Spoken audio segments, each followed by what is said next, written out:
네, 여기는 강경중앙초등학교입니다. 2004년에 100년의 역사 100주년 기념식을 했거든요. 6.25 때 불나가지고 지금처럼 이쪽 교실과 이쪽 교실 목조 건물이 있었고, 6.25 때 이제 전쟁으로 폭격 맞아가지고서는 교사가 불타버리고 말았거든요.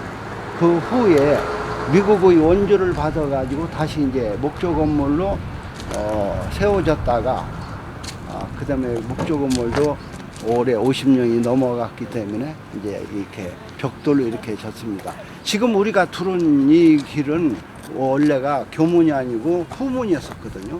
교문은 저쪽에 여중 있는 쪽, 그쪽에가 이제 원래 교문이었었고, 본관은 지금 그대로 남아있고, 우리가 6.25 때 제가 이제 4학년이었었는데, 저는 강경중학교를 4년 다녔어요.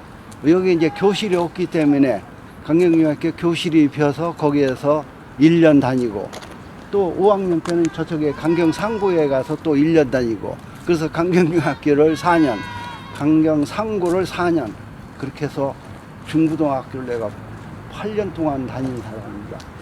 그전에는 여기가 운동장이 굉장히 넓었었는데, 지금 성인이 돼서 보니까 굉장히 좁아졌거든요. 이쪽에 있는 강당은 6.25 때 여기도 불타가지고 우리가 목재를 짊어져다가 다시 이렇게 교실을 만들어가지고 칸칸이 막아가지고 여기서 9학급이 수업을 했던 그런 기억이 있습니다. 저기 위에, 좌우에를 보면은 폭탄 맞은 자국이 있어요. 이쪽에 보셔서 나무 자국.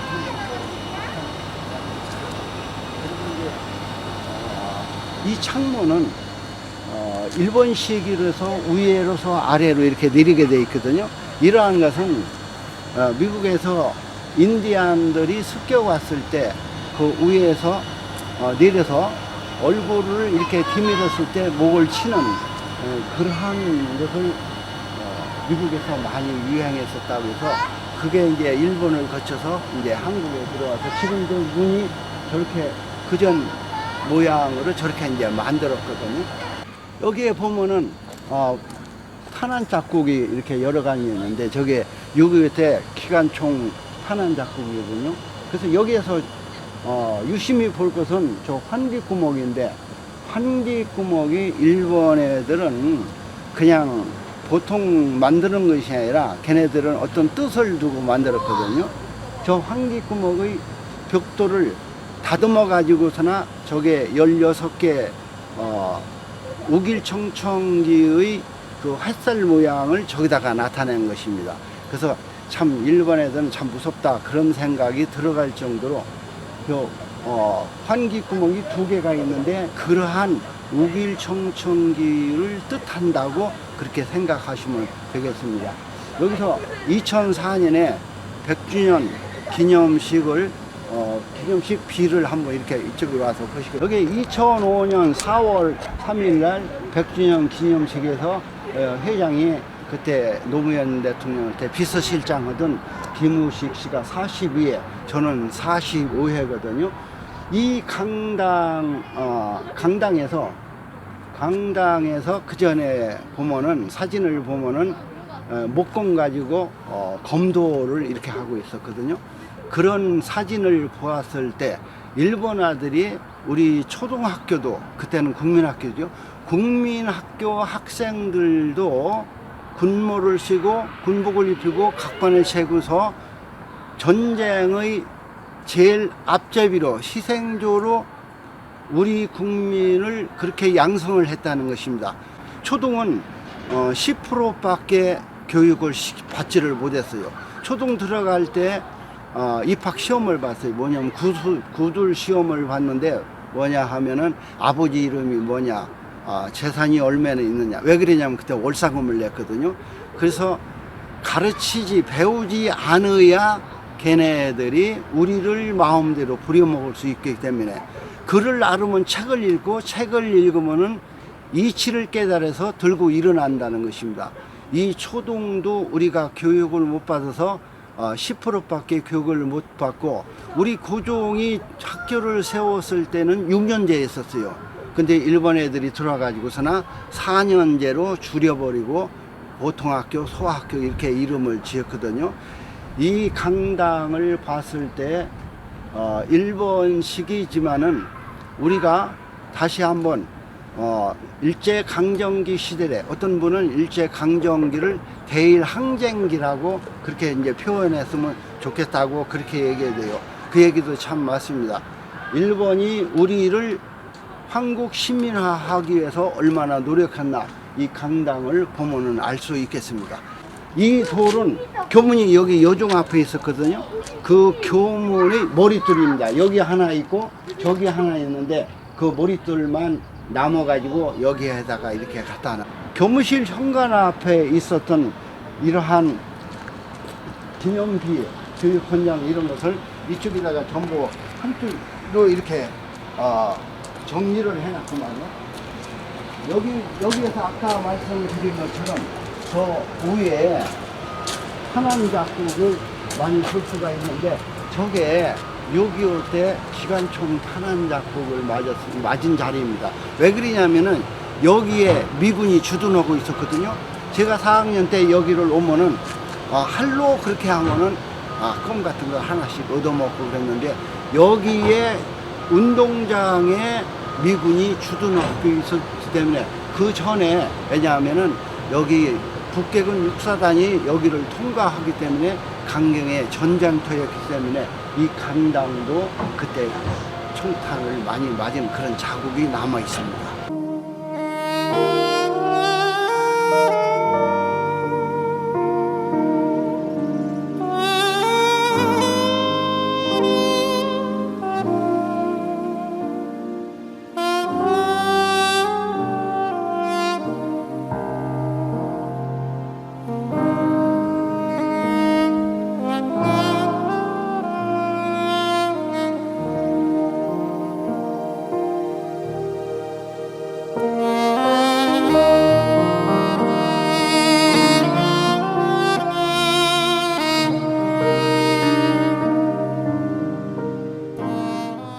여기는 강경상고 교장관사입니다. 평수가 40평이에요. 지금 아파트 40평에도 굉장히 크거든요. 그래서 사람들한테 아파트 몇 평 사냐고 물어보면은 적은 평수 있는 사람은 좀 쫄깃쫄깃하거든요. 40평이면은 굉장히 커요. 지금도 아파트 그렇게 하면은. 근데 여기에 보면은 지붕이 급경사로 이렇게 짓거든요. 저 물매가 야수꾼이 신사 물매하고 똑같다고 생각해요.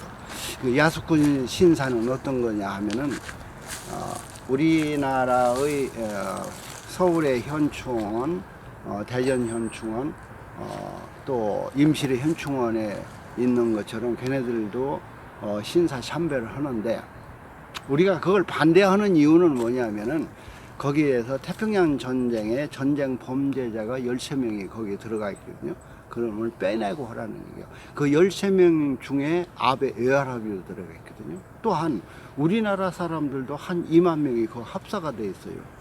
주소를 보면은 충청남도 논산시 강경읍 무슨리 보면은 이름 보면은 우리 할아버지요. 근데 두 줄 긋고 일본 이름으로 써놨어요. 우리 할아버지가 달라고 하니까 못 준다는 얘기요. 핑계가 뭐냐면은 이 훈련 덩어리에서 조금 띄워주들 못 온다는 얘기요. 기가 막힌 논리를 피는 애들이 걔네들이거든요. 이 야수꾼이 신사 물매하고 똑같은 이 관사가 40평이라고 하면 굉장히 큰 집이거든요. 일개 고등학교 교장관사가 이럴 정도로 크게 졌다고 하는 것은 걔네들이 우리를 누르고 얼마나 애먹고 살았나, 그러한 느낌을 이게 여기에서 받을 수가 있거든요. 이 건물 여기를 보시면은 이 창이 이렇게 이제 튀어나왔어요. 지붕은 일본 집들은 어디든지 이렇게 이중 처마로 이렇게 캐노피라고 하고 이중 처마 또는 눈썹 지붕이라고 하는데, 이렇게 창이 이렇게 튀어나온 것을 일본 말로는 대마도라고 그렇게 얘기를 합시다. 우리나라는 말로는 출창이라고 하는데 이러한 것이 곳곳에 이렇게 있거든요. 조금 전에 말씀드린 것처럼 이 처마가 이제 이중 처마가 있고 여기에 출창이 하나가 있고 또 이쪽에도 보면은 또 출창이 또 하나가 있어요. 여기에도 보면은 또 출창이 이렇게 하나가 있거든요. 또 안에 들어갈 수는 없지만 여기에서 복도를 조금 비춰보시기 바랍니다. 복도를 한번 봐요. 복도가 이렇게 좁거든요. 복도를 한번 이렇게 비춰보시기. 복도가 좁은 것은 일본 집들은 대개 이렇게 복도가 좁아요. 그리고 방이 여러 개가 있거든요. 여기에서 조금 이렇게 보면은 저기가 방 텔레비전이 있는데 거기가 뭐냐 하면은 도쿠노마라고 해서 일본 사람들이 방 안에서 기도한다고 생각하시면 될 것입니다. 방이 이렇게 복도가 좁은 것은 좁고 마루로 되어 있거든요. 이러한 것은 에도 300년 동안에 내전이 있을 때 마루가 삐걱거리면 외적이 쳐들어왔다는 거. 그래서 옷을 입고 나가서 싸우든지 그냥 도망가든지 두 가지 중에 하나 하고, 일본 집들이 이렇게 복도가 좁고 방방이 여러 개 있는 것은 개인주의 사상이 우리보다도 투철하기 때문에 그렇게 방이 여러 개 있다고 그렇게 생각이 됩니다.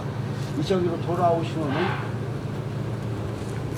여기에 아까 말씀드린 것처럼 출창이 또 하나 있고 이렇게 외부 여기로 처마가 이렇게 이중으로 되어 있고 문이 아주 굉장히 많아요. 이런 것은 바깥으로 이게 나가기 좋게 그러한 과정으로 하나가 되겠습니다. 여기가 문인데 사실은 이게 필로티라고 하는데 기둥이 저것이 없이 이렇게 혓바닥처럼 되어 있다면은 필로티가 그런 건축 양식이 되겠는데 여기 기둥이 있지만은 그렇게 얘기를 해도 되겠습니다. 필로티라고 하고 이 문으로 들어가면 지금은 얼마 전까지만 해도 축구부 숙소로 사용하다가 지금은 이제 앞으로 기념관을 만든다고 아까 그렇게 얘기를 드렸거든요. 요로이드 창, 저게 저러한 것도 하나 요로이드 창인데 건축이 석조도이고 벽돌도이고 일본식이고 나무는 백두산에서 갖다가 했다는데 하여튼 잘 진 집입니다. 그게 이제 우리가 여기서 또 한번 따져볼 것이 뭐냐 하면은 일본 애들이 우리를 고등교육은 중등교육은 0.04%밖에 안 시켰거든요. 우리나라 인구가 그 전에 2천만 명 있을 때 1,700만 명이 문맹자에 있었어요. 그렇게 초등학교 10% 다니고 중고등학교, 중등학교라고 그러죠. 0.04%밖에 안 다니거든요. 우리나라에 대학교도 없었어요. 전문학교밖에 안 다니거든요. 일본 애들이 전문학교밖에 안 다녔어요. 대학교를 가려면 일본을 갔어요. 그만큼 우리의 교육을 무지하게 이제 만드는 거예요. 그래서 한국 신민학 또는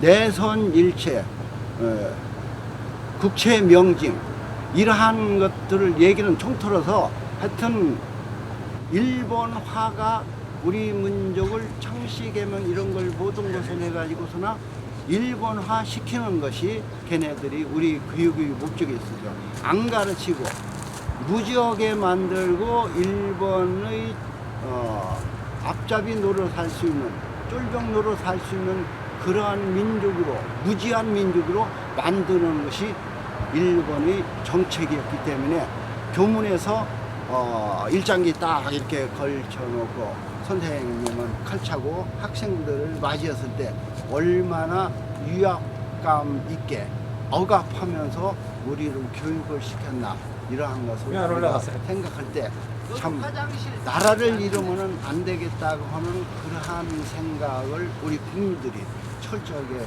가졌으면 합니다. 여기 이 밖에 이 부분이 이게 화장실이거든요.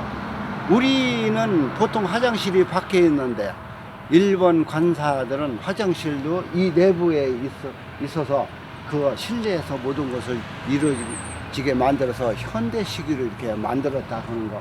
우리가 이런 것은 좀 본받을 만한 그런 이야기가 되겠습니다.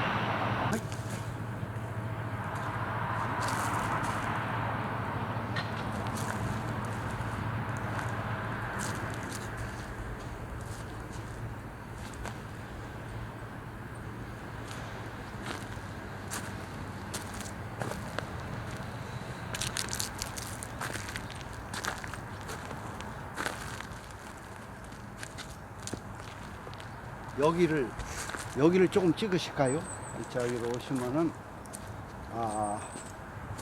이번에 강상 100주년 기념식이 엊그저께 했거든요. 그래서 강상 시인 박용래 시인의 시비가 여기가 있고, 이쪽에는 김관식 시인의 시비도 이쪽에가 있습니다. 여기는 신사가 있던 자리입니다. 이게 지금 이 나무가 있던 요 자리 옆에 100주년 기념탑이 있는데, 여기로 앞으로 오시면은 여기가 신사가 있던 자리입니다. 신사 있던 자리에서 여기가 계단이 올라가는 계단에서 여기가 신사가 있던 자리. 그래서 강상 개교 100주년 기념탑을 지금 이제 세워놨던 이 자리가 그 전에 신사가 있던 그런 자리입니다. 여기는 한일은행입니다. 이러한 은행이 강경에 13개가 있었습니다. 그만큼 강경에 상업이 발달했다는 얘기죠. 이 은행은 세 부문으로 되어 있는데, 들어가면서 영업하는 데가 있고, 안에 금고가 있고, 저쪽에 보면은 창고 이렇게 허른 자리가 있어요. 그래서 영업동하고 금고동하고 창고동으로 이렇게 구분이 되어 있는데, 창고에서는 지금 전당포처럼 그렇게 물건을 잡고 오는데, 특이하게 우리나라에서 제1호 담보물이 뭐였느냐면 당락이었다고 그렇게 얘기를 하대요. 이 건물 구조를 보면은 여기하고 여기하고 대칭 관계가 있고, 여기하고 대칭 관계가 있거든요. 그리고 저 위에 지붕은 투구 모양으로 되어 있는데, 저게 일본 무사들의 투구 모양이라는 얘기요. 참 희한하거든요. 그리고 이 건물은 인문학이거든요. 사람의 치면은 머리 오고 눈 오고 입 오고 그렇게 되는데, 출입구가 입이고, 이 창문이 눈이고, 저 위에 머리가 지붕이 머리로 되어 있거든요.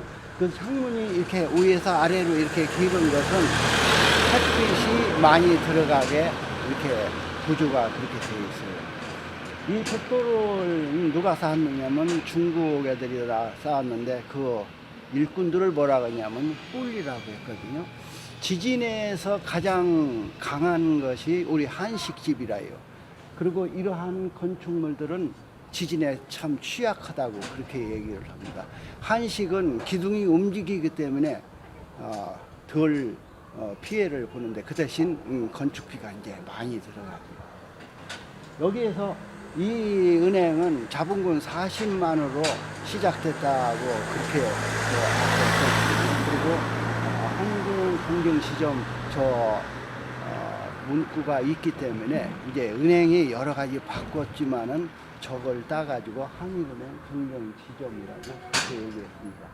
여기에서 가장 중요한 것이 뭐냐면은 저 위에 화강암에 대한 무늬를 저걸 보면은 저게 그리스 신전의 오지식이라고 하거든요. 그러면 왜 오지식을 저기에다가 갖다 놨느냐? 제국주의의 힘을 과시하게 하기 위해서 갖다 놨다고 합니다. 얼만큼 걔네들이 우리를 억압하고 자본 착취를 해갔는지 여기에서 이 건물 하나만 봐도 단숨에 알 수가 있겠습니다. 여기는 강경 노동조합입니다. 일본의 정책이 일본 사람들을 조선에 보내서, 조선 사람은 만주로 보내거든요. 그게 일본의 정책입니다. 그래서 일본에서 조선을 오면 수당을 줬어요. 재선 수당이라고. 그 어떤 놈들이 오냐면은 없는 놈들이 벌어먹기 살기 위해서 수당도 준다 그러니까. 그리고 이제 돈 있는 놈들이 돈 벌으니까 그래서 이제 여기로 오면은 아까 은행에서 돈을 무이자로 무제한으로 공급을 해주거든요. 그래서 상가가 하나 나와.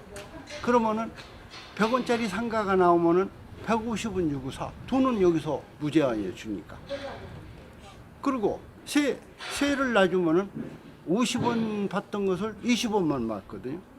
그리고 이제 또 상가가 또 나오면 또 접수를 하고 또 접수하고. 그래서 상권을 장악하거든 말이에요. 또 하나는 어떻게 하느냐. 동양척식 주식회사를 앞세워가지고, 동척은 뭐냐 하면은 토지를 신고를 하라겠는데 이 양반 부시래기들은 아니야. 왜 아니냐. 이 땅은 조상 대대로 내가 져먹고 사는 땅인데 어떤 놈이 뭐라기요. 그 어떤 놈한테 전부 뺏겼거든요. 또 하나, 올해같이 이렇게 수해가 나면은 이 벼가 물속에 일주일만 있다 들어가면은 이 아스팔트처럼 아무것도 없어요. 그래서 올해 수해 나가지고 농사를 버렸어요. 비 얻어서. 내년에 또 그렇게 잘 쉬어서 빚 갚으려고 했는데 내년에 또 그려. 그러면 빚에 넘어간다. 그래서 일본 애들이 상권을 장악하고 토지를 장악해요. 그래서 우리는 먹고 살 길이 없어. 그래서 지게지고 무인디가 이 노동조합이야. 지금 노조 생각하면 안 돼요. 지금 노조는 강성해가지고 막 이야기하는데 일제강점기 시절에 이런 얘기가 있어요. 아이들이 뭐 사달라고 옷 해달라고 이렇게 떼쓰고 그러면은 어머니 아버지들이 뭐라냐면 순사 온다고 했어요.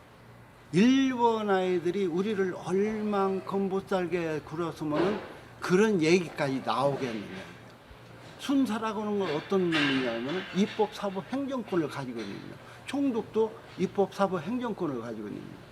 순사가 어떤 일을 하느냐면 치안유지법이라는 걸 걸어가지고서나 우리 민족을 어떻게 했느냐 하면은 치안유지법이 뭐냐면 가로수 이렇게 나무 끊었다고, 개 허가 없이 잡아먹었다고, 앞마당 안 쓸었다고, 우통 벗고 일했다고, 건들건들 논다고 잡으다가 억압하고 그러한 것이 일본 애들이거든요. 그런 상황에서 노조가 지금처럼 그렇게 활성화되지 않고 아주 우리끼리 조금 뭉쳐가지고 좀 잘 살자 이런 얘기입니다. 예를 들면은 국채보상운동 같은 것도 어려운 사람들이 많이 하잖아요. 그러한 국채보상운동 대구 김아리의 서상동 시장처럼 그러한 것이라든지 농민보호라든지 농민보호 이런 거요. 농번기에서는 모를 심으면은 한 20일 동안에 들판에 전부 모를 심어야 하거든요. 그때 인력이 부족할 때 여기는 사람들이 많으니까 그 둘에 나는 것처럼 그런 농사 벼심기를 이렇게 한다든지 또는 그전에는 초상나무는 그런 게 제일 큰일아니요. 여기에 상여가 소중 대여가 있어요. 대여는 24인승 여섯 해가지고 요령제비도 상해 앞에서 요령 이렇게 하는 거 아니라 상해 위에 올라가서 요령 이렇게 하는 거. 그렇게 해서 상부상조 하는 것이 이 노동조합의 목적이고, 또 하나는 여기는 배가 많이 들어오니까 500~600명의 노동자가 모였을 때 50명씩 쫓아가지고 1조는 2배, 2조는 2배 이런 식으로 우리가 싸우지 말자, 서로 도와가면서 하자는 그런 뜻으로의 노동조합이에요. 예를 들면 이런 것도 있어요.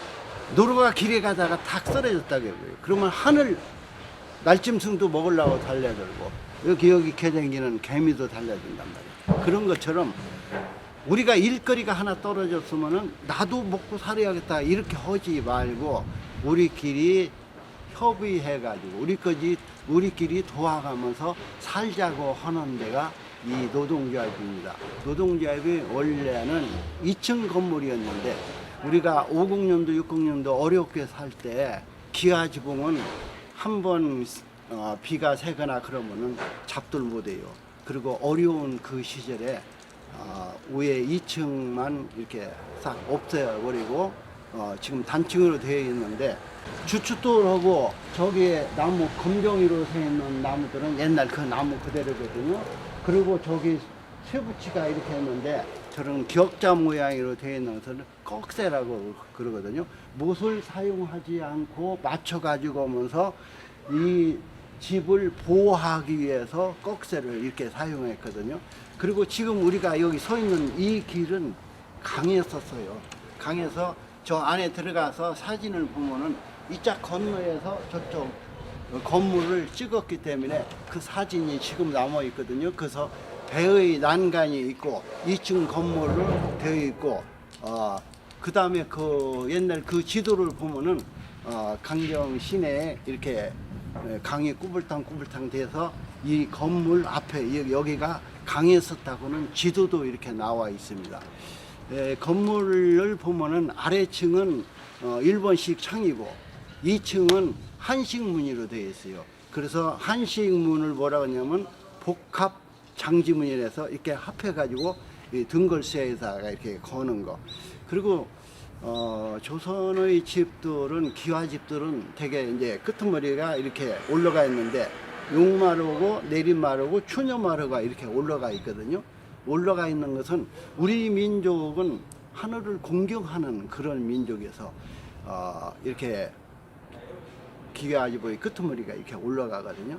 그게 서양 같은 데는 마천루로 해서 하늘을 이렇게 올라가는 그런 건물을 졌지만 우리는 그렇게 기와집은 끄트머리로 올라가는 것. 또 올라가는 것이 뭐가 있느냐면은 버선코라든지 여자의 고무신이라든지 저고리 석 같은 것 이런 것이 우리의 특이한 문화입니다. 하늘을 공경하는 민족이기 때문에 이런 얘기가 있어요. 하늘이 내려다보고 있다. 하늘이 무섭지 않느냐. 그런 얘기 있는 것처럼 우리 민족은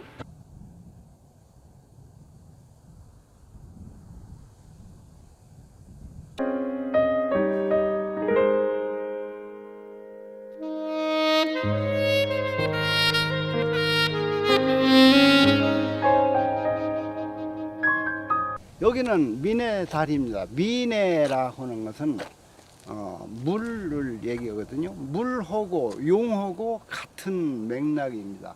여기서 미네다리는 미르라고 하는 것은 용을 뜻하거든요.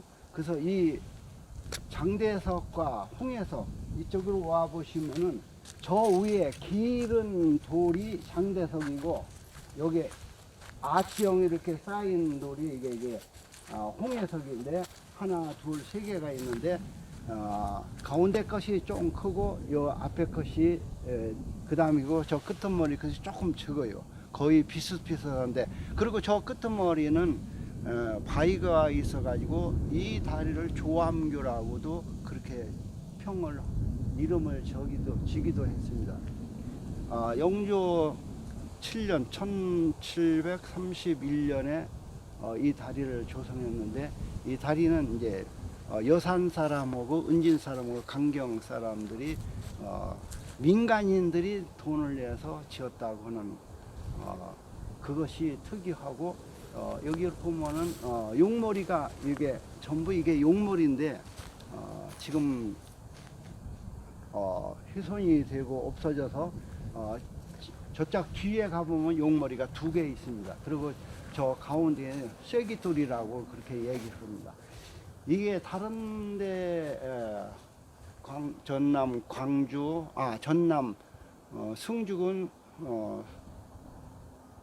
성선교 거기에도 봐보면은 이렇게 아치형으로 되어 있는데 밑에 돌은 원형으로 이제 하나나 둘로 무게중심이 밑에 있기 때문에 되어 있는데 여기도 둘로 이렇게 되어 있는 것이 이제 특이합니다. 이쪽으로 와 보시면은 높이가 이게 4.5m, 길이가 25m, 폭이 3.8인가 이렇게 되는데 이쪽으로 와 보시면은 용머리를 이렇게 보실 수 있을 거예요.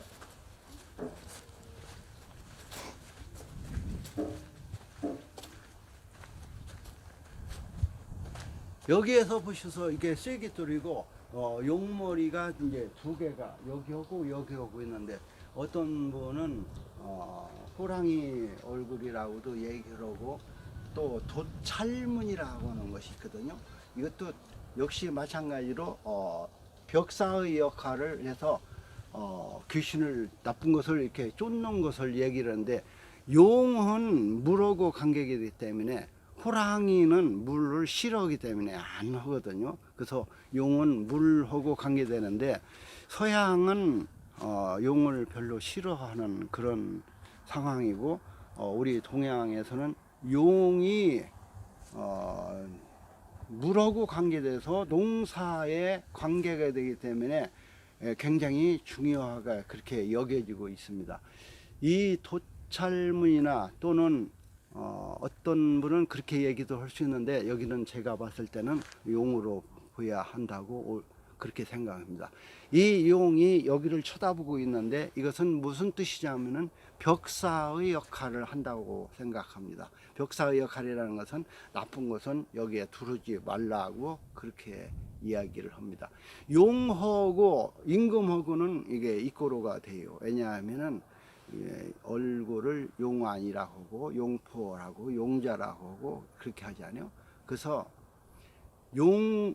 용과 임금님과 이꼬로 되기 때문에, 용은 상상의 동물이어서 사슴뿔이라든지 매의 발톱이라든지 이런 것을 9가지를 종합해서 이렇게 놨는데, 용의 턱 밑에 있는 비늘 하나가 거슬려져 있는 것이 있거든요. 그것을 영린이라고 하는데, 용도 순한 짐승이지만은 그 영린을 건드리면은 화가 난다는 것입니다. 그와 마찬가지로 임금의 권한에 거역하면은 화를 입는다 하는 것처럼, 이 다리를 임금님처럼 생각해서 보존하기 위해서 그런 이야기도 나오고 있습니다. 이 다리가, 사람들은 이 뚝하고 다리하고 물하고 지금 일직선으로 되어 있거든요. 그래서 이 다리를 어디서 옮겨오지 않았느냐 그렇게 얘기하는데, 이 다리는 원래 제자리에 있는 것입니다. 물길을 바꿨고 뚝을 이렇게 쌓기 때문에 뚝과 물길이 변형이 된 것이지, 이 다리는 원래의 자리를 그대로 유지하고 있는 것입니다. 이 다리가 세워지기 전에는 삼남대로가 어디로 갔느냐면은 노성에서 은진으로 해서 여산이로 해서, 그런 게 저 지금 육군 훈련소 있는 그 산 밑으로 해서 여산이 돼서 전주로 이렇게 나주 목포로 이게 호남대로거든요. 그 다음에 이제 이 다리가 세워졌은 후에는 길이가 호남 가는 길이가 굉장히 단축이 되는 것입니다. 또 하나는 그런 얘기가 있죠. 염라대왕한테 가면은 개타사의 철학을 받느냐, 은진미륵을 받느냐, 강경의 미네다리를 받느냐, 그런 얘기와 똑같이 미네다리의 다리 밑에서 주워왔다는 얘기, 미네다리에서 주워왔다는 얘기가 어떻게 나왔느냐 하면은, 여기 충남 지방뿐이 아니라 전국 여러 군데에서도 다 그런 얘기가 많이 있거든요. 그 얘기가 어디서 유래됐느냐면은, 유교적인 것에서 성을 터부시하기 때문에 그런 얘기가 나왔다는 얘기가 하나가 있고, 또 하나는 일본 놈들이 의병의 대장들이 되게 유림에서 많이 나왔거든요. 그래서 유림들을 비하하기 위해서 그렇게 성을 터부시하면서 다리 밑에서 주워왔다는 그런 얘기가 또 하나가 있고, 하나는 세조 수양대군 때 금성대군이 반대편에 있었거든요. 그래서 금성대군이 피난을 가면서 자기 아들을 살리기 위해서 다리에서 던졌기 때문에, 그때 이제 하인이 그 아들을 주스다가 키웠다고 하는 그런 얘기에서 나왔다고 하는 그런 설이, 3가지 설이 있습니다. 또 하나는 은진미륵의 교비가 지금 부여박물관에 가 있거든요. 근데 어떻게 돼서 거기에 가 있나 그건 자세히 모르겠지만은, 여기에다가 그 교비를 하나 지금 부여박물관에 있으니까 그 모양 그대로 여기다가 세워놨으면 좋을 것이라고 생각이 듭니다. 이상 미네다리에 대해서 말씀을 드렸습니다.